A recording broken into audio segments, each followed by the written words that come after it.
இன்னையோட பார்த்தீங்கன்னா, இந்த அமெரிக்காவுக்கும், நம்ம ஈரானுக்கும் போர் நடந்து 9ஆம் நாளா கடந்து போயிட்டு இருக்குன்னு சொல்லலாம். இந்த 9ஆவது நாள்ல இந்த 24 மணி நேரத்துல என்னென்ன சம்பவங்கள் நடந்திருக்கு? இப்போ அமெரிக்கா சைட்ல இருந்து என்ன பண்ணியிருக்காங்க? அதுக்கப்புறம் இஸ்ரேல் சைட்ல இருந்து என்ன பண்ணியிருக்காங்க? அது மட்டும் இல்லாம ஈரான் சைட்ல இருந்து அவங்க என்ன பண்ணியிருக்காங்க? அப்படின்னு தான் நம்ம பார்க்க போறோம். இது மட்டும் இல்லாம, இதனால நம்ம இந்தியாவுக்கு என்னென்ன பாதிப்புகள் ஏற்படும்? அதெல்லாம் பார்த்தீங்கன்னா, நம்ம தெளிவா பாயிண்ட் பாயிண்ட்டா நம்ம இதில ஃபுல்லா பார்க்க போறோம். அதனால இந்த வீடியோவ பார்த்தீங்கன்னா, ஸ்கிப் பண்ணாம லாஸ்ட் முடியும் பாருங்க. அப்படி நீங்க பார்த்தா மட்டும் தான் உங்களுக்கு பார்த்தீங்கன்னா, இன்னைக்கு இந்த 24 மணி நேரத்தில இந்த போர் பற்றிய தகவல் பார்த்தீங்கன்னா, உங்களுக்கு ஃபுல்லா புரியும். சரிங்களா? சரி வாங்க, இப்ப டைம் வேஸ்ட் பண்ணாம நம்ம வீடியோக்குள்ள போய் ஃபர்ஸ்ட்டு பார்க்கலாம். ஃபர்ஸ்ட்டா பார்த்தீங்கன்னா, நம்ம இந்த போர் ஆரம்பிச்சு இதுவரைக்கும் எவ்வளோ பேர் உயிரிழந்திருக்காங்க? ஒவ்வொரு நாட்டிலேயும் இப்போ அந்த சுற்றி இருக்கிற நாடுகள்ல இருக்குல்ல, அரபு நாடுகள், அதுல ஒவ்வொரு நாளும் எவ்வளோ பேர் உயிரிழந்திருக்காங்க அப்படின்னு டோட்டல் இது பார்த்தீங்கன்னா, நம்மளுக்கு இப்போ கிடைச்சிருக்கு. அது நம்ம இப்போ பார்க்கலாம். சரிங்களா? ஃபர்ஸ்ட்டு பார்த்தீங்கன்னா லெபனான். இங்க பார்த்தீங்கன்னா, இஸ்ரேல், அமெரிக்கா நடத்திய தாக்குதல்ல பார்த்தீங்கன்னா, இதுவரைக்கும் 123 பேர் பார்த்தீங்கன்னா உயிரிழந்திருக்காங்க. அது மட்டும் இல்லாம காயமடைந்தவர்கள் பார்த்தீங்கன்னா, 437 பேர் பார்த்தீங்கன்னா, இதுல காயமடைஞ்சிருக்காங்க. அதுக்கப்புறம் பார்த்தீங்கன்னா, இஸ்ரேல்ல பார்த்தீங்கன்னா, ஈரான் நடத்திய தாக்குதல்ல இதுவரைக்கும் 11 பேர் உயிரிழந்திருக்காங்க. அது மட்டும் இல்லாம 100க்கும் மேற்பட்டவர்கள் பார்த்தீங்கன்னா காயமடைஞ்சிருக்காங்க. அதுக்கப்புறம் ஈராக். இந்த நாட்டுல பார்த்தீங்கன்னா, நம்ம அமெரிக்காவும் இஸ்ரேலும் நடத்திய தாக்குதல்ல இதுவரைக்கும் உயிரிழந்தவங்க பார்த்தீங்கன்னா 4 பேர் தான். காயமடைஞ்சவங்க பார்த்தீங்கன்னா 5 பேர் பார்த்தீங்கன்னா இந்த தாக்குதல்ல காயமடைஞ்சிருக்காங்க. அதுக்கப்புறம் பார்த்தீங்கன்னா ஈரான் நாட்டுல பார்த்தீங்கன்னா, நம்ம இஸ்ரேல், அமெரிக்கா நடத்திய தாக்குதல்ல இதுவரைக்கும் 1230 பேர் பார்த்தீங்கன்னா இதுல உயிரிழந்திருக்காங்க. அதுக்கப்புறம் இதுல காயமடைஞ்சவங்க பார்த்தீங்கன்னா ஈரான் நாட்டுல 100க்கும் மேற்பட்டவர் பார்த்தீங்கன்னா இந்த நாட்டுல காயமடைஞ்சிருக்காங்க இந்த போர்ல. அடுத்தது பார்த்தீங்கன்னா UAE. இந்த நாட்டுல பார்த்தீங்கன்னா நம்ம ஈரான் நாடு தான் தாக்கியிருக்காங்க. அவங்க தாக்குதனால இதுவரைக்கும் பார்த்தீங்கன்னா 3 பேர் உயிரிழந்திருக்காங்க. 68 பேர் பார்த்தீங்கன்னா காயமடைஞ்சிருக்காங்கன்னே சொல்லலாம். அடுத்து பார்த்தீங்கன்னா கத்தார் நாட்டு மேல பார்த்தீங்கன்னா நம்ம ஈரான் கவர்மெண்ட் தான் தாக்குதல் நடத்தியிருக்காங்க. இங்க உயிர் பலிங்கிறது பார்த்தீங்கன்னா ஒண்ணுமே இல்லை. ஆனா அதுல இந்த தாக்குதல்ல காயமடைஞ்சவங்க எண்ணிக்கை பார்த்தீங்கன்னா 16ஆக இப்போ நம்மளுக்கு கிடைச்சிருக்கு. அதுக்கப்புறம் பார்த்தீங்கன்னா குவைத்லயும் பார்த்தீங்கன்னா ஈரான் நாடு தான் தாக்குதல்கள் நடத்தியிருக்காங்க. இந்த நாட்டில் பார்த்தீங்கன்னா இந்த தாக்குதல்ல இதுவரைக்கும் உயிரிழந்தவங்க பார்த்தீங்கன்னா வெறும் 5 பேர் தான். அது மட்டும் இல்லாம காயமடைஞ்சவங்க பார்த்தீங்கன்னா 32 பேர் பார்த்தீங்கன்னா இந்த தாக்குதலில் காயமடைஞ்சிருக்காங்க. அடுத்து பார்த்தீங்கன்னா பஹ்ரைன். இந்த நாட்டில் பார்த்தீங்கன்னா ஈரான் தான் தாக்குதல் நடத்தியிருக்காங்க. இந்த தாக்குதலில் பார்த்தீங்கன்னா 1 பேர் உயிரிழந்திருக்காங்க. அதுக்கப்புறம் 4 பேர் பார்த்தீங்கன்னா காயமடைஞ்சிருக்காங்க. இதெல்லாம் தான் இன்னைக்கு 9ஆவது நாள்ல இப்போ தாக்குதல் நடத்தினதுல எவ்வளோ பேர் உயிரிழந்திருக்காங்க, அதுக்கப்புறம் எவ்வளோ பேர் இந்த தாக்குதலில் காயமடைஞ்சிருக்காங்க அப்படின்னு பார்த்தீங்கன்னா முழு லிஸ்ட் இப்போ நான் உங்கள்கிட்ட சொல்லிட்டேன். இப்போ நம்ம ஃபர்ஸ்ட்டாக பார்த்தீங்கன்னா, நம்ம எல்லா வீடியோலையும் பார்க்குற மாதிரி தான். நம்ம ஃபர்ஸ்ட்டாக பார்த்தீங்கன்னா, நம்ம அமெரிக்காலேருந்து டொனால்ட் ட்ரம்ப் என்ன பண்ணியிருக்காரு, அதுக்கப்புறம் அமெரிக்காவிலேருந்து என்னென்ன தாக்குதல்கள் நடத்தியிருக்காங்க அப்படின்னு நம்ம பாயிண்ட்டாக நம்ம பார்க்கலாம் இப்போ. சரிங்களா? இப்போ ஃபர்ஸ்ட்டாக பார்த்தீங்கன்னா, நான் இந்த வீடியோ நீங்கள் ரெகுலராக ஃபாலோ பண்ணுறவங்களுக்கு தெரிஞ்சிருக்கும். நம்ம டொனால்ட் ட்ரம்ப் பார்த்தீங்கன்னா, இப்போ ஈரான் மேலே தாக்குதல் நடத்திட்டு இருக்காங்க. இது முடிச்சுட்டு அடுத்து பார்த்தீங்கன்னா, கியூபா நாட்டு மேலே தான் தாக்குதல்கள் நடத்துகிறேன்னு சொல்லியிருந்தாங்க. இப்போ எதுக்காக அந்த தாக்குதல்களை நடத்துகிறேன் அப்படின்னு பார்த்தீங்கன்னா, இப்போ விரிவாக சொல்லியிருக்காங்க. அது எதனால அப்படின்னு நம்ம பார்க்கலாம். ஃபர்ஸ்ட்டு பார்த்தீங்கன்னா, இந்த கியூபா நாடுங்கிறது இப்போ விளம்பர நிலையில் இருக்கிறது. அதனால தான் நான் இந்த தாக்குதல் நடத்தி அதை பார்த்தீங்கன்னா மீட்க போகிறேன் அப்படின்னு சொல்லியிருக்காங்க. விளம்பர நிலைனா அங்கே என்னென்ன சூழ்நிலைகள் நடந்துட்டு இருக்கு அப்படின்னு அவர் சொல்லியிருக்காரு. அது இப்போ நம்ம என்னென்னு பார்க்கலாம். ஃபர்ஸ்ட் பாயிண்ட் பார்த்தீங்கன்னா, கியூபாவில் பணமின்மை பார்த்தீங்கன்னா அதிகரிச்சிருச்சு. அது மட்டும் இல்லாமல் அங்கே தத்துவங்கிறதும் இல்லை. அதுக்கப்புறம் அங்கே எரிபொருள் அந்த இதுவும் இல்லை. அதுக்கப்புறம் பார்த்தீங்கன்னா அங்கே கட்டமைப்புகளும் அவ்வளோக்கு இப்போதைக்கு இல்லை. அது மட்டும் இல்லாமல் அங்கே ஆட்சியாளர்கள் பார்த்தீங்கன்னா சரியில்லை.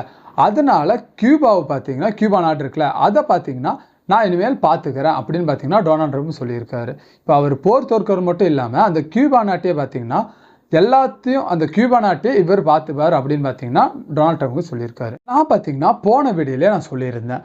நம்ம டொனால்ட் ட்ரம்ப் பார்த்தீங்கன்னா ஒரு அறிக்கைங்களை வெளியிட்டிருந்தாரு. அதில் அவர் என்ன சொல்லியிருந்தாருன்னா, இனிமேல் இந்த தாக்குதல்ங்கிறது பார்த்தீங்கன்னா பயங்கரமாக நடக்க போகுது அப்படின்னு சொல்லி வாய மூடல. அவர் என்ன பண்ணியிருக்காருன்னா, ஈரானில் இருக்கிற இராணுவ விமானங்கள் இருக்குல்ல, அதை பார்த்தீங்கன்னா 16 நாங்கள் அடிச்சு நொறுக்கி இருக்கோம் அப்படின்னு பார்த்தீங்கன்னா செய்தி தொடர்பாளர்கள் சொல்லியிருக்காங்க.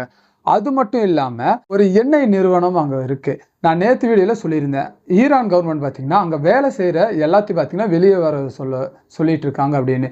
அது இப்போது பழிக்கிற மாதிரி இப்போது நம்ம அமெரிக்கா கவர்மெண்ட் பார்த்திங்கன்னா அந்த எண்ணெய் நிறுவனத்து மேலே ஒரு தாக்குதல்கள் நடத்தியிருக்காங்க. அந்த தாக்குதலில் இப்போ அந்த வீடியோவில் நீங்கள் பார்த்துருப்பீங்க, சோசியல் மீடியாவிலே இருக்கட்டும் இல்லை செய்திகள்லையே இருக்கட்டும். இந்த எண்ணெய் ஆலை பார்த்திங்கன்னா ஃபுல்லாக பற்றி எறிகிறதும் இருக்கட்டும், இல்லை அந்த கழிவு நீர் போதில் அந்த வழியாக பார்த்திங்கன்னா அந்த எண்ணெய் வலிஞ்சு போய் அங்கே ஃபுல்லாக நெருப்பு பிடிக்கிறதா இருக்கட்டும், அந்த மாதிரி காட்சிகள்லாம் பார்த்திங்கன்னா நீங்கள் பார்த்துருப்பீங்க. இது பார்த்திங்கன்னா நம்ம அமெரிக்கா கவர்மெண்ட் செஞ்ச சம்பவம் தான். அதுக்கப்புறம் அது மட்டும் இல்லாமல் இப்போது நம்ம கடல் நீர்லேருந்து அதை குடிநீராக மாற்றுற ஒரு ஆலையை பார்த்திங்கன்னா அதையும் நம்ம அமெரிக்கா கவர்மெண்ட் தாக்கியிருக்காங்க அப்படின்னு நம்ம ஈரான் கவர்மெண்ட்லேருந்து அவங்க சொல்லியிருக்காங்க. இதுக்கு அவங்க ஆப்போசிட்லேருந்து பதில் தர மாதிரி ஈரான் பார்த்திங்கன்னா பஹ்ரைனில் இருக்கிற அமெரிக்காவோட இராணுவ தளம் இருக்குல்ல, அங்கே பார்த்திங்கன்னா தாக்குதல் நடத்தியிருக்காங்க. அது மட்டும் இல்லாமல் ஈராக்கில் இருக்கிற அமெரிக்கா தூதரகம் இருக்குல்ல, அங்கேயும் பார்த்திங்கன்னா ஏவுகணை தாக்குதல்கள் நடத்தியிருக்காங்க ஈரான் கவர்மெண்ட்டு. இப்போ அமெரிக்கா அது மட்டும் பண்ணாமல் இப்போ ஈரானில் இருக்கிற இஸ்பசான் அப்படிங்கிற ஒரு நகரத்தில் இருக்கிற நம்ம இஸ்பசான் நகரத்தில் இருக்கிற விமான நிலையம் அருகே பார்த்திங்கன்னா நிறைய குண்டுகளை பார்த்திங்கன்னா அமெரிக்கா விமானப்படை பார்த்திங்கன்னா அங்கே நிறைய குண்டுகள்ங்கிறது போட்டிருக்காங்க. அதில் பார்த்திங்கன்னா நிறைய கட்டிடங்களாக இருக்கட்டும், இல்லை அந்த விமான நிலையங்களாக இருக்கட்டும், அதெல்லாம் பார்த்திங்கன்னா பலமாக சேதம் அடைஞ்சிருக்குன்னு சொல்லியிருக்காங்க. அதுக்கப்புறம் பார்த்திங்கன்னா இதுதான் மெயினான நியூஸு. இப்போது நம்மளுக்கு இப்போ ரீசெண்டாக இப்போ அமெரிக்கா பார்த்திங்கன்னா மிலாயில் இருக்கிற ஒரு ஸ்கூல் மேலே குண்டு வீசி அங்கே இருக்கிற 165 குழந்தைகள் பார்த்திங்கன்னா இருந்தது நம்ம எல்லாத்துக்கும் தெரியும். இந்த தாக்குதலை பார்த்திங்கன்னா நாங்கள் பண்ணலை, இந்த தாக்குதலை பண்ணதே பார்த்திங்கன்னா ஈரான் கவர்மெண்ட்டு தான். அவங்களோட சரியில்லாத அந்த குண்டு வீசினால அவங்களே அவங்க நாட்டுக்குள்ளே இருக்கிற பள்ளி மேலே குண்டை போட்டாங்க அப்படின்னு நம்ம டொனால்ட் ட்ரம்ப் பார்த்திங்கன்னா ஈரானை பற்றி இப்போ சொல்லியிருக்காரு. அதுக்கப்புறம் பார்த்திங்கன்னா டொனால்ட் ட்ரம்ப்கிட்ட ஒரு செய்தியாளர் எப்போ இந்த போருங்கிறது நிறைவுக்கு வரும் அப்படின்னு கேட்டிருக்காங்க. அதுக்கு நம்ம டொனால்ட் ட்ரம்ப் என்ன சொல்லியிருக்காருன்னா, அங்கே இருக்கிற இப்போ ஈரானில் இருக்கிற உச்ச தலைவர் நிறைய தலைவர்களாக இருக்கட்டும், அதுக்கப்புறம் பார்த்திங்கன்னா இராணுவம் இதெல்லாம் இருக்குல்ல, அது எப்போ ஒழித்து நாங்கள் உறுதி செய்கிறோமோ அப்போ தான் பார்த்திங்கன்னா இந்த போருங்கிறது ஒரு முடிவுக்கு வரும் அப்படின்னு பார்த்திங்கன்னா டொனால்ட் ட்ரம்ப் சொல்லியிருக்காரு. அதுக்கப்புறம் பார்த்திங்கன்னா அமெரிக்காவோட பாதுகாப்பு அமைச்சர் பார்த்திங்கன்னா ஒரு விஷயத்த ஓப்பனாக சொல்லியிருக்காரு. அவர் என்ன சொல்லியிருக்காருன்னா, யார் இந்த அமெரிக்கா மக்களை அச்சுறுத்தும் வகையில் ஈடுபடுறாங்களோ அவங்க இந்த நாட்டில் எந்த மூலையில் இருந்தாலும் அமெரிக்கா இராணுவர்களால் பார்த்திங்கன்னா வேட்டையாடப்படுவார்கள் அப்படின்னு பார்த்திங்கன்னா ஒரு ஸ்டேட்மெண்ட்டுங்கிறது அவர் வெளியிட்டிருக்காரு. இப்போ இந்த அமெரிக்காவாக இருக்கட்டும் இல்லை இஸ்ரேலாக இருக்கட்டும், அவங்க இப்போ இந்த போரை முடிவு கொண்டதுக்கப்புறம் இந்த போருக்கு அப்புறம் பார்த்திங்கன்னா ஈரானில் இருக்கிற நம்ம யுரேனியம் இருக்குல்ல, அந்த யுரேனியம் தெரிப்பு ஊட்டப்பட்ட அந்த யுரேனியத்தை பார்த்திங்கன்னா இவங்க கைப்பற்ற இப்போதைக்கு முடிவெடுத்திருக்காங்க. இது பார்த்திங்கன்னா பெரிய ஒரு ஆபத்துலேயே போய் முடியும்னு சொல்லலாம். அதுக்கப்புறம் பார்த்திங்கன்னா டொனால்ட் ட்ரம்பை பற்றி ஒரு செய்தியாளர் ஒரு கேள்விங்கிறது கேட்டிருக்காங்க. இப்போ நம்ம அமெரிக்காவை குறித்து முக்கிய உளவு தகவலாக இருக்கட்டும், அதுக்கப்புறம் நம்ம இராணுவ ரகசியமாக இருக்கட்டும், இதெல்லாம் பார்த்திங்கன்னா ரஷ்யா நம்மள்கிட்ட எடுத்து ஈரான் நாட்டுக்கு கொடுக்குறாங்க அப்படின்னு ஒரு நியூஸுங்கிறது போயிட்டுருக்கு அப்படின்னு பார்த்திங்கன்னா ஒரு செய்தியாளர் நம்ம டொனால்ட் ட்ரம்ப் பற்றி கேட்டிருக்காரு. அதுக்கு நம்ம டொனால்ட் ட்ரம்ப் என்ன சொல்லியிருக்காருன்னா, இப்போ இந்த ரஷ்யா ஈரானுக்கு உதவியாக எந்த ஒரு எப்படி சொல்கிறது சாட்சிகள் இல்லை அப்படின்னு பார்த்திங்கன்னா நம்ம டொனால்ட் ட்ரம்ப் சொல்லியிருக்காரு. இதெல்லாம் தான் பார்த்திங்கன்னா இன்றைக்கி நம்ம அமெரிக்கா சைட்லேருந்து நடந்த சம்பவங்கள்லாம் சொல்லலாம். அடுத்தது இப்போ அமெரிக்கா முடித்தாலே நம்ம அடுத்து பார்த்திங்கன்னா இஸ்ரேல் பற்றி தான் பார்க்க போகிறோம்.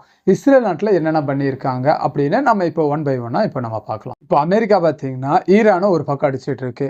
இதுதான் நம்மளுக்கு சான்ஸுன்னு நம்ம இஸ்ரேல் இப்போ என்ன பண்ணியிருக்காங்கன்னா, நம்ம லெபனான் நாட்டு இருக்குல்ல அதுக்குள்ளே பூந்து இஸ்புல் அமைப்பை பார்த்திங்கன்னா நாங்கள் முழுமையாக அழிக்க போகிறோம் அப்படின்னு இப்போது நிறையா சண்டைகள்லாம் அங்கே போட்டுட்ருக்காங்க. இப்போ இவங்க இந்த சண்டைகள் போட்டுட்ருக்காங்களே, அதில் பார்த்திங்கன்னா இது வரைக்கும் இறந்தவங்க எண்ணிக்கைன்னு பார்த்திங்கன்னா 83 குழந்தைகள் பார்த்திங்கன்னா அங்கே இந்த சண்டையில் இறந்துருக்காங்க. அது மட்டும் இல்லாமல் டோட்டலாக பார்த்திங்கன்னா 394 பேர் பார்த்திங்கன்னா இந்த போரில் பார்த்திங்கன்னா உயிரிழந்திருக்காங்க அப்படின்னு அதில் சொல்லியிருக்காங்க. அது மட்டும் இல்லாமல் இந்த போரில் சுமார் ஒரு 1000 இல்லை 1000க்கும் மேற்பட்டவங்க பார்த்திங்கன்னா படுகாயம் அடைஞ்சிருக்கலாம் அப்படின்னு சொல்கிறாங்க. இப்போ இவங்கள்ட்ட கேட்ட ஒரே ரீசன் அவங்க என்ன சொல்கிறாங்கன்னா, நாங்கள் இஸ்புல் அமைப்பு இருக்குல்ல அதை பார்த்திங்கன்னா நாங்கள் முழுமையாக அழிக்கிறதுக்கு தான் இந்த லெபனான் நாட்டுக்குள்ளே நாங்கள் ஊடுருவி இருக்கோம் அப்படின்னு பார்த்திங்கன்னா இஸ்ரேல் சைட்லேருந்து அவங்க சொல்கிறாங்க. இப்போ இஸ்ரேல் சைட்லேருந்து பார்த்திங்கன்னா நம்ம ஈரானுக்கு ஒரு எச்சரிக்கைங்கிறது கொடுத்துருக்காங்க. அந்த எச்சரிக்கை என்னன்னு பார்த்திங்கன்னா, இப்போ நம்ம கமேனி நம்ம சுப்ரீம் லீடர் அங்கே பார்த்தீங்கன்னா இப்போ கொல்லப்பட்டார், கரெக்டுங்களா? இப்போது அவர் இடத்துக்கு பார்த்தீங்கன்னா இப்போ புதுசாக அங்கே ஓட்டிங் எடுத்து இப்போ புது தலைவரை பார்த்தீங்கன்னா கொண்டு வரதில் பார்த்தீங்கன்னா ஈரான் கவர்மெண்ட் இப்போ அதில் இறங்கியிருக்காங்க. இப்போ நம்ம இஸ்ரேல் என்ன சொல்லியிருக்காங்கன்னா, இப்போ இந்த புது தலைவரை யாரை நீங்கள் கொண்டு வந்தாலும் நாங்கள் பார்த்தீங்கன்னா அவங்க அழிப்போம் அப்படின்னு பார்த்தீங்கன்னா ஒரு பெரிய ஒரு எச்சரிக்கைங்கிறது நம்ம ஈரான் கவர்மெண்ட்டை பார்த்து இஸ்ரேலுங்கிறது சொல்லியிருக்காங்க. இப்போ இஸ்ரேல் விமானப்படைங்கிறது பார்த்தீங்கன்னா இப்போ நம்ம ஈரானில் இருக்கிற இஸ்ஹான் அந்த விமான நிலையத்தை பார்த்தீங்கன்னா தாக்குதல் நடத்தியிருக்காங்க. இந்த தாக்குதலில் பார்த்தீங்கன்னா நம்ம அமெரிக்கா நம்ம ஈரான் பார்த்தீங்கன்னா சில விமானங்கள் F-14 அந்த ரக விமானங்கள் பார்த்தீங்கன்னா தந்திருக்காங்க. இது எப்போ தந்திருக்காங்கன்னா 1974க்கு முன்பு பார்த்தீங்கன்னா இது விமானம் தந்திருக்காங்க. இந்த போரில் பார்த்தீங்கன்னா அந்த விமானங்கள் அனைத்தும் அழிக்கப்பட்டது அப்படின்னு நம்ம இஸ்ரேல் சைட்லேருந்து சொல்லியிருக்காங்க. இதெல்லாம் தான் பார்த்தீங்கன்னா இஸ்ரேல் சைட்லேருந்து இன்றைக்கி நடந்த சம்பவங்கள், அவங்க நடத்திய சம்பவங்கள்னு சொல்லலாம். அடுத்தது பார்த்தீங்கன்னா நம்ம ஈரான் சைட்லேருந்து அவங்க என்னென்ன பண்ணியிருக்காங்க, அவங்க என்ன சொல்லியிருக்காங்க அப்படின்னு இப்போ ஒன் பை ஒன்னாக இப்போ நம்ம பார்க்கலாம். ஃபர்ஸ்ட்டாக பார்த்தீங்கன்னா நம்ம ஈரான் கவர்மெண்ட் இப்போ அமெரிக்காவை பற்றியும் இஸ்ரேல் பற்றியும் ஒரு தகவல் வந்து சொல்லியிருக்காங்க. இப்போ இந்த தாக்குதல் போயிட்டு இருக்குல்ல, இந்த தாக்குதல் பார்த்தீங்கன்னா 6 மாதமாக நீண்டாலும் எங்ககிட்ட பேக்கப் வந்து இருக்குது. இப்போ எப்படி நாங்கள் தாக்குதல் நடத்திட்டு இருக்கோமோ இதே மாதிரி எங்களால் தாக்க முடியும். அது மட்டும் இல்லாமல் இப்போ நாங்கள் தாக்குறதெல்லாம் பார்த்தீங்கன்னா பழைய ஆயுதங்களை வச்சு தான் நாங்கள் உங்களை தாக்கிட்டு இருக்கோம். அதுவே இந்த ஆயுதங்கள்லாம் முடிஞ்சோடனே பழைய ஆயுதங்கள் எங்ககிட்ட அதிநவீன ஆயுதங்கள் நிறையா இருக்குது. அதை வச்சு நாங்கள் அடுத்தது பார்த்தீங்கன்னா தாக்குதல் நடத்துவோம் அப்படின்னு ஈரான் கவர்மெண்ட் சொல்லியிருக்காங்க. அதுக்கப்புறம் பார்த்தீங்கன்னா நம்ம ஈரான் நாட்டு அதிபர் மசூத் இருக்கார்ல, அவர் பார்த்தீங்கன்னா ஒரு ஸ்டேட்மெண்ட்டுங்கிறது வெளியிட்டிருக்காரு. அதில் அவர் என்ன சொல்லியிருக்காருன்னா, ஈரான் ஒருபோதும் பார்த்தீங்கன்னா அடிப்பணையாது. அப்படி அடிப்பணைகிற மாதிரி இருந்துச்சுன்னா நாங்கள் லாஸ்ட் முடியும் பார்த்தீங்கன்னா களத்தில் நின்று போராடுவோம். அந்த போராட்டத்தில் நாங்கள் தோல்வியோடு மட்டும்தான் நாங்கள் அடிப்பணிவோம். இல்லாட்டினா நாங்கள் லாஸ்ட் முடியும் பார்த்தீங்கன்னா நாங்கள் களத்தில் நின்று போராடுவோம் அப்படின்னு பார்த்தீங்கன்னா நம்ம மசூத் பார்த்தீங்கன்னா சொல்லியிருக்காரு. இப்போ அடுத்தது பார்த்தீங்கன்னா நம்ம ஈரான் கவர்மெண்ட்டுங்கிறது குவைத் மேலே பார்த்தீங்கன்னா ஒரு தாக்குதல் நடத்தியிருக்காங்க. இந்த தாக்குதலுங்கிறது எங்கே நடத்தியிருக்காங்கன்னா குவைத்தில் இருக்கிற எண்ணெய் சேமிப்பு கிடங்கு இருக்குல்ல, அது மேலே தான் தாக்குதல்கள் நடத்தியிருக்காங்க.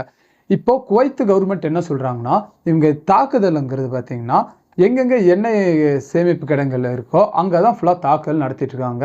இப்போ இவங்க தாக்குதல் இப்படி நடத்துகிறாங்களே, இது எதுக்காகன்னு பார்த்தீங்கன்னா நம்ம கச்சா எண்ணெயோட விலையை உயர்த்திருக்கு தான் அப்படின்னு பார்த்தீங்கன்னா, அதுக்கப்புறம் பார்த்தீங்கன்னா உற்பத்தியை கம்மிப்படுத்துறதுக்கும் தான் இந்த தாக்குதல்ங்கிறது இப்போது ஈரான் கவர்மெண்ட் எங்கள் மேலே நடத்திட்டு இருக்காங்க அப்படின்னு குவைத் பார்த்தீங்கன்னா சொல்லியிருக்காங்க. இப்போ அது மட்டும் இல்லாமல் இப்போ ஈரான் நாட்டுக்குள்ளே இப்போ கமேனி உயிரிழந்துட்டார் உச்ச தலைவர். இப்போது அவர் இடத்துல வேற ஒருத்தங்களை கொண்டு வர பார்த்தீங்கன்னா ஒரு பெரிய ஆலோசனைங்கிறது இப்போது நம்ம ஈரான் நாட்டுக்குள்ளே போயிட்டுருக்கு. அதே மாதிரி இப்போ அவங்க எல்லாம் ஆலோசித்து பார்த்தீங்கன்னா ஒருத்தரை இப்போ கொண்டு வந்திருக்காங்க. ஆனால் அவர் யார் அப்படின்னு பார்த்தீங்கன்னா அவங்க பேர் இதெல்லாம் பார்த்தீங்கன்னா வெளியே குறிப்பிடல. ஏன்னா இப்போ நம்ம அமெரிக்காவாக இருக்கட்டும் இல்லை இஸ்ரேலாக இருக்கட்டும், இப்போது அடுத்தது அந்த இடத்துல யார் வந்தாலும் நாங்கள் அவங்க பார்த்தீங்கன்னா கொல்லுவோம் அப்படின்னு சொல்லியிருக்காங்க. அதனாலேயே பார்த்தீங்கன்னா இது வரைக்கும் அவர் பேருங்கிறது இப்போ வெளியே சொல்லலை. அதுக்கப்புறம் பார்த்தீங்கன்னா ஈரான் பாதுகாப்பு தலைவர் ஒரு விஷயத்த சொல்லியிருக்காரு. அவர் என்ன சொல்லியிருக்காருன்னா, இப்போது ஈரானில் இருந்த உச்ச தலைவர் பார்த்தீங்கன்னா டொனால்ட் ட்ரம்ப் அவர் பார்த்தீங்கன்னா கொன்னுட்டாரு. இதுக்கு டொனால்ட் ட்ரம்ப் பார்த்தீங்கன்னா ஒரு பெரிய ஒரு தொகையை தர மாதிரி இருக்கும். இது பார்த்தீங்கன்னா எங்களுக்கு பெரிய இழப்பு. இதே மாதிரி இழப்பை பார்த்தீங்கன்னா டொனால்ட் ட்ரம்ப்பும் சந்திப்பார் அப்படின்னு பார்த்தீங்கன்னா அவர் சொல்லியிருக்காரு. அது மட்டும் இல்லாமல் நாங்கள் சிந்தின ஒவ்வொரு ரத்தத்துக்கும் பார்த்தீங்கன்னா அவர் பார்த்தீங்கன்னா உரிய பதிலுங்கிறது சொல்லி ஆகணும் அப்படின்னு பார்த்தீங்கன்னா ஈரானோட பாதுகாப்புத்துறை தலைவர் பார்த்தீங்கன்னா இந்த மாதிரி ஒரு ஸ்டேட்மெண்ட்டுங்கிறது வெளியிட்டிருக்காரு. இதெல்லாம் தான் பார்த்தீங்கன்னா இன்னைக்கு ஈரான் நாட்டுக்குள்ளே நடந்த சம்பவங்கள், ஈரான் நடத்திய சம்பவங்கள்னு சொல்லலாம். அடுத்தது பார்த்தீங்கன்னா வெளிநாடு, இப்போ இந்த போரை பற்றின வெளிநாடுகள் இருக்காங்களே அவங்களோட கருத்து என்னென்ன அப்படின்னு நம்ம இப்போ ஒன் பை ஒன்னாக பார்க்கலாம், சரிங்களா? ஃபர்ஸ்ட்டாக பார்த்தீங்கன்னா மனித உரிமை ஆணையம் இப்போ என்ன சொல்லியிருக்காங்கன்னா, இப்போ ஈரானில் மினாயிமியில் இப்போ கடந்த பிப்ரவரி 28 நடத்திய தாக்குதலில் அங்கே இருக்கிற குழந்தைகள் ஒரு 185 பெண் குழந்தைங்க பார்த்தீங்கன்னா இருந்திருந்தாங்க. இந்த தாக்குதலில் யார் சம்மந்தப்பட்டிருக்காங்களோ அவங்களுக்கு பார்த்தீங்கன்னா கடுமையான தண்டனைகள் கொடுக்க வேண்டும் அப்படின்னு பார்த்தீங்கன்னா அவங்க சொல்லியிருக்காங்க. அதுக்கப்புறம் நான் ஃபஸ்ட்டே உங்கள்கிட்ட போன வீடியோவில் சொல்லியிருந்தேன், இப்போ ரஷ்யா கச்சா எண்ணெய் பார்த்தீங்கன்னா இப்போ அவங்க பார்த்தீங்கன்னா நம்மளுக்கு தரதுக்கு அமெரிக்கா ஒப்புதல் தந்துட்டாங்க அப்படின்னு. அவங்க ஒப்புதல் தரதுக்கு முன்னாடியே ரஷ்யா கப்பல்கள் இருக்குல்ல, அது பார்த்தீங்கன்னா கச்சா எண்ணெயோட நம்ம இந்தியா துறைமுகத்தை நோக்கி வந்துட்டு இருக்கு அப்படின்னு பார்த்தீங்கன்னா இப்போ நியூஸ்கள் வந்துட்டு இருக்கு. எவ்வளோ கப்பல்கள் இப்போ நம்ம இந்தியா துறைமுகத்தை நோக்கி வருதுன்னா 18 கப்பல்கள் பார்த்தீங்கன்னா கச்சா எண்ணெயோட நம்ம இந்தியா துறைமுகத்தை நோக்கி வந்துட்டு இருக்கு அப்படின்னு சொல்றாங்க. இப்போ UAE பார்த்தீங்கன்னா ஏவுகணை இப்போ நம்ம மேலே தாக்குதல் அப்படின்னு எச்சரிக்கையாக இருக்கணும் அப்படின்னு சொல்லிட்டு இருந்தாங்க. இப்போ திடீர்னு பார்த்தீங்கன்னா அந்த தாக்குதல் அப்படிங்கிறது ஒன்றும் இல்லை, அந்த விலக்கை பார்த்தீங்கன்னா நாங்கள் விலக்கிக்கிறோம் அப்படின்னு பார்த்தீங்கன்னா UAEலேருந்து சொல்லியிருக்காங்க. இப்போ மக்களாக இருக்கட்டும், இல்லை அங்கே டூரிஸ்ட் யாராச்சும் போகிறவங்களா இருக்கட்டும், அவங்க எல்லாம் பார்த்தீங்கன்னா அவங்களோட இயல்பு நிலைக்கு திரும்பலாம் அப்படின்னு UAE கவர்மெண்ட், ஐக்கிய அரபு கவர்மெண்ட் பார்த்தீங்கன்னா இந்த மாதிரி ஒரு நியூஸுங்கிறது இப்போ வெளியிட்டிருக்காங்க. இதெல்லாம் தான் பார்த்தீங்கன்னா வெளிநாட்டில் இருந்து இப்போ என்னென்ன இந்த போரை பற்றி நடக்குது அப்படின்னு அவங்க சொன்ன நியூஸ்களை இப்போ நம்ம பார்த்துட்டோம். அடுத்தது பார்த்திங்கன்னா இந்த போரில் இப்போ இந்தியாவில் என்ன நடக்குது, இந்தியாவுக்கு என்ன பாதங்கள் நடக்குது, அதெல்லாம் பார்த்திங்கன்னா இப்போ ஒன் பை ஒன்னாக இப்போ நம்ம பார்க்கலாம். நான் நேற்று பார்த்திங்கன்னா இந்த விஷயம் சொல்லியிருந்தேன். இப்போ அந்த போருக்கு நடக்குதுல்ல, அங்கே இந்தியர்கள் பார்த்திங்கன்னா நிறைய பேர் மாட்டியிருக்காங்க. இப்போது அங்கே நீங்கள் தப்பிச்சு வரணும்னா இப்போ ஸ்பைஸ் ஜெட்டு நம்ம பார்த்திங்கன்னா ஒரு 14 விமானங்களை இப்போ விட்டுருக்காங்க. இப்போ அங்கே யாராச்சும் மாட்டிட்டு இருந்தீங்கன்னா இப்போ நம்ம கவர்மெண்ட்டோட வெப்சைட்டில் போனீங்கன்னா எங்கெங்கே எந்தெந்த விமானங்களை இயக்கிட்டு இருக்காங்க அப்படின்னு அதில் ஷெடியூலுங்கிறது போட்டுருக்காங்க நான் சொல்லியிருந்தேன். அதே மாதிரி இப்போ ஃபாலோ பண்ணி நிறைய பேர் பார்த்திங்கன்னா இப்போ நம்ம இந்தியா நாடுகளுக்கு திரும்பிட்டு இருக்காங்க. இது வரைக்கும் இப்போ பார்த்திங்கன்னா இப்போ நான் வீடியோ ஷூட் பண்ணுறல, இது வரைக்கும் பார்த்திங்கன்னா ஒரு 52,000 பேர் பார்த்திங்கன்னா நம்ம இந்தியாவுக்கு பார்த்திங்கன்னா திரும்பி இருக்காங்க. இப்போ அடுத்தது பார்த்திங்கன்னா ஈரானோட கடற்படை அந்த கப்பல் இருக்குல்ல, அது பார்த்திங்கன்னா நம்ம இந்தியாவோட துறைமுகத்தில் நின்றுருக்கு. இப்போது அந்த கப்பலை பார்த்திங்கன்னா யார்கிட்டையும் கேட்காம 2 ஆங்கிலேயர்கள் பார்த்திங்கன்னா ஃபோட்டோ எடுக்க போயிருந்திருக்காங்க. இப்போ அவங்கள பிடிச்சி பார்த்திங்கன்னா அரெஸ்ட் பண்ணி நம்ம இந்தியா கவர்மெண்ட் பார்த்திங்கன்னா விசாரணைகள் நடத்திட்டு இருக்காங்க. இதெல்லாம் தான் பார்த்திங்கன்னா நம்ம இந்தியாவில் நடந்த சம்பவங்கள். இதெல்லாம் தான் இவ்வளோ தான் வந்திருக்கு. அதை பார்த்திங்கன்னா நான் கவர் பண்ணிட்டேன்னு நினைக்கிறேன். இப்போ இந்த ஒரு வீடியோலேயே இந்த 24 மணி நேரத்தில் என்ன இந்த நடக்குது இந்த உலகத்தில் இந்த போர்னால அப்படிங்கிறத நீங்கள் எல்லாம் தெரிஞ்சிருப்பீங்கன்னு நான் நம்புகிறேன். இந்த போரை பற்றின உங்கள் கருத்து ஏதாச்சும் இருந்துச்சுன்னா அது கீழே இருக்க கமெண்ட்ஸில் கண்டிப்பாக சொல்லிட்டு போங்க, சரிங்களா? அது மட்டும் இல்லாமல் இந்த வீடியோ பற்றின கருத்து அப்படி ஏதாச்சும் உங்களுக்கு இருந்தாலும் அதையும் கீழே இருக்க கமெண்ட்ஸில் கண்டிப்பாக சொல்லிட்டு போங்க. நான் ஏதாச்சும் பாயிண்ட் மிஸ் பண்ணியிருந்தாலும் அதையும் கீழே இருக்க கமெண்ட்ஸில் கண்டிப்பாக சொல்லிட்டு போங்க, சரிங்களா? நீங்கள் இவ்வளோ நேரம் இந்த வீடியோ பார்த்துருந்தாலே இந்த வீடியோ உங்களுக்கு பிடிச்சிருந்துச்சுன்னா நம்ம இந்த வீடியோக்கு பார்த்தீங்கன்னா ஒரு லைக்குங்கிறது கொடுத்துருங்க. அதுக்கப்புறம் நம்ம சேனலுக்கு நீங்கள் இப்போ தான் ஃபஸ்ட் டைம் வந்து பார்க்குறீங்கன்னா நம்ம சேனலை சப்ஸ்கிரைப் பண்ணி வச்சுக்கோங்க. அப்படி சப்ஸ்கிரைப் பண்ணாதான் இந்த மாதிரி வீடியோஸ் பார்த்தீங்கன்னா உங்களுக்கு டெய்லி நான் அப்டேட் பண்ணிகிட்டே இருப்பேன், சரிங்களா? உங்களை இன்னொரு வீடியோவில் நான் மீட் பண்ணுறேன். தேங்க்யூ.